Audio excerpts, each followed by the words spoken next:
There are two ways by which you can find money trails or connections between two people or organizations. One, by a common person, which I explained in my previous video.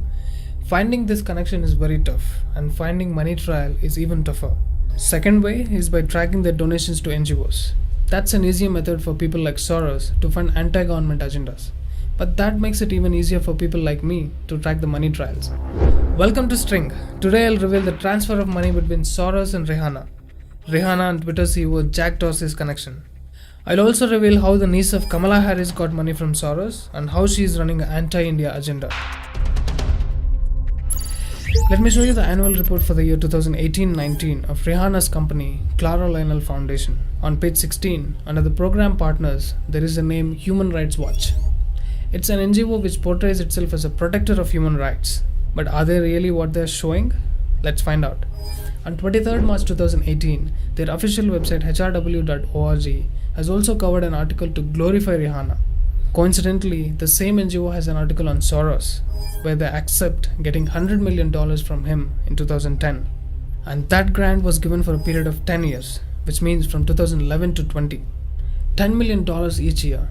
This can be verified from the financial statement of 2011, page number 17. It is evident that HRW forwarded some part of their funds received directly from Soros towards Rihanna's company somewhere in the year 2018-19. But how did it prove that all of them are evil? For that, the most important thing we should look for is the mentality of HRW and their authenticity of facts. Let's see what they have to say about India and the current BJP government. This is again on their official website. I'll read it one by one and give you the facts. Government policies under the ruling Hindu nationalist Bharatiya Janata Party have put marginalized communities, critics of the government, and religious minorities, particularly Muslims, under increasing pressure. This is a blatant lie.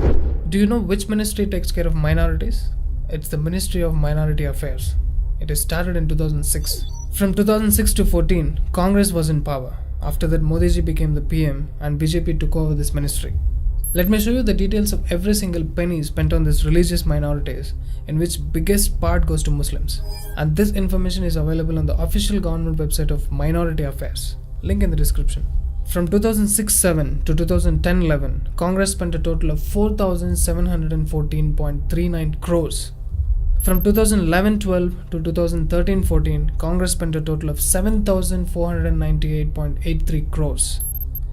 After that, the so-called anti-Muslim BJP came to power and has spent 22,291.96 crores. Also announced the allocation of 4,810 crores for the year 2021-22. According to HRW, Congress was good and anti-Muslim BJP is suppressing the minorities. Please clap for the HRW propaganda. Let's see what they have to say next. In August 2019, the government revoked the constitutional autonomy of India's only Muslim-majority Jammu and Kashmir state and split it into two federal government territories, arbitrarily detained activities, and restricting internet access. Dear HRW, why is it not mentioned that the same Muslim majority raped and killed Kashmiri Hindus 30 years back and forced them to become refugees in their own country?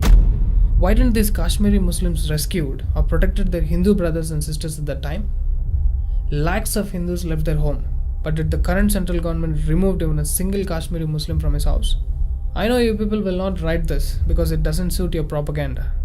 They go on to say, widespread protests broke out in late 2019 over a proposed citizenship verification process, which combined with discriminatory citizenship law amendments enacted in December 2019, could leave millions of Muslims stateless.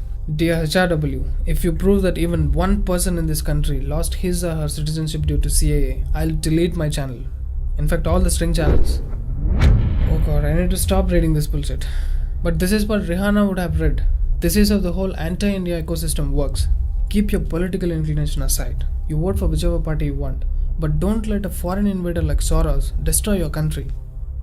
If you support Rihanna in any way, then you're empowering NGOs like HRW to spread fake information about our own country. You're also empowering Soros. So you think before you support them.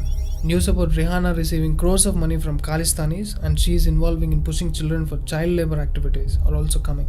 Remember, don't treat these celebrities like gods and goddesses. Most of them don't even possess the IQ equivalent to a common man. My Lasita, HRW, Rihanna are just like sleeper cells and small players. The king is someone else. Identify the king and knock him down before he knocks you and your country down. Let me show you an interesting article here. Rihanna's Clara Lionel Foundation, in partnership with Twitter CEO Jack Dorsey, has announced grants totaling $15 million in support of efforts to address racial injustice and COVID relief. Coincidentally, Jack Dorsey liked a tweet which said Rihanna has the Indian government shook and we love to see it. Don't think that this is a coincidence. He's the CEO of Twitter. Him liking anything will boost that tweet. Not only that single tweet, but make people think about farmers' issue. This is just something he did which we all can see. What he would have done in the background, we will never get to know. But clearly, Rihanna and her company CLF has something to do with Jack Dorsey and Twitter. Now, let's talk about Meena Harris.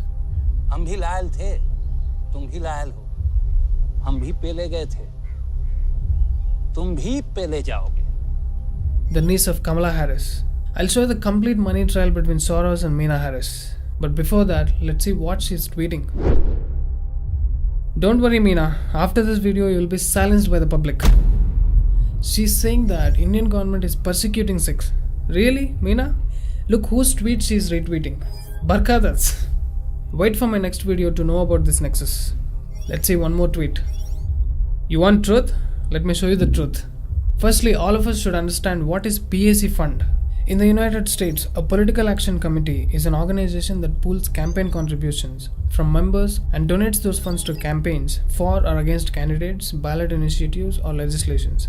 Union-affiliated PACs may only solicit contributions from members. So these PACs will campaign for the political party and raise funds for them. They also give money to others and show it as an expenditure. One small PAC can donate to a bigger PAC, or an individual donor can also donate. Now let me reveal the true colors of Meena Harris. Let's go to SenateMajority.com. This is the official site which is solely dedicated to building a democratic majority in the US Senate, meaning the party belonging to Biden and Kamala Harris. Let me take you to opensecrets.org to know who is funding them. Democracy PAC has given $1 crore to Senate Majority PAC. Also $30 lakh to Supermajority PAC. They are getting directly funded from George Soros, which you can see in the donor list. So till this point it is dead clear that Soros is funding the Democrats. Now the Supermajority PAC spent that money on an individual entity or a company whose name is Supermajority. Let's go to Supermajority YouTube page. They have uploaded a video on Kamala Harris. Notice the name of the producer here, Meena Harris. Yes, the same Meena Harris who's saying that she's fighting for the Sikhs and farmers. The same Meena Harris who wants the truth to come out. See, the truth is out. You're funded by Soros. And he is funding you legally. For the viewers to make it clear, Soros donated to Democracy PAC, which gives it to Supermajority PAC, and they forwarded the money to Supermajority, which has Meena Harris directly involved with them. All of you who are watching this must understand that this is how Soros gives money. He'll make hundreds of interconnected companies and will transfer funds. I'm explaining this to tell a set of leftist corroded-minded people who will come and ask for a photo of Soros giving cash to Meena Harris. The people who fall below this basic level of IQ are the ones who follow DhruvRathee. I recently saw a tweet from DhruvRathee where he's ridiculing a widely circulated poster. The person who made that poster must have missed a few links, but he was very near to the truth, which I revealed in this video. DhruvRathee would have done this so-called deep analysis and found the truth, but he didn't do it. Because somewhere he is also part of that nexus. Wherever he cannot defend, he uses the word Bhakt, or else calls others as Godi media. In my next video, I'll expose you completely, Mr. Rathi, and show everyone who is real Godi media and in whose lap you are sitting. The same DhruvRathee links people in this way. This is his tweet from 30 Jan 2020. Don't delete it after watching this video, Mr. DhruvRathee. According to him, if a person meets someone, then all his actions is linked to that person. But even if we show the proof of money transfers between Rihanna and Soros, we are Bhakts. But he calls himself as a critical thinker. Oh, dumb Rathi. Leave it here. Now coming back to Meena Harris and her auntie. People will say that Kamala Harris has supported the farm bills, then why are you taking her name? She is in favor of India. Listen you people, elephant has two sets of teeth, one to show and the other to chew. Even after me showing the direct money transfer from Soros to Democrats in 2020 US elections, and before that Hillary Clinton praising Soros and Obama returning money to the same way Soros, even if this isn't enough for you, then please watch DhruvRathee, he matches your IQ level. Thanks to our education system that we are producing fools in our country who are following a paid agent.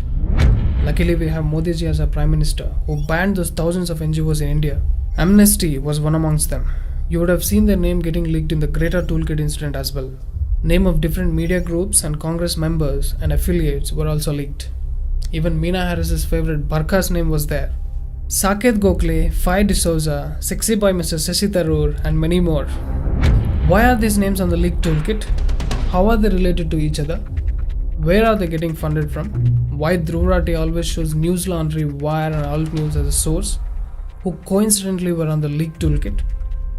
And he calls others as Godhi Media. I'll reveal all this in the next episode of String Reveals.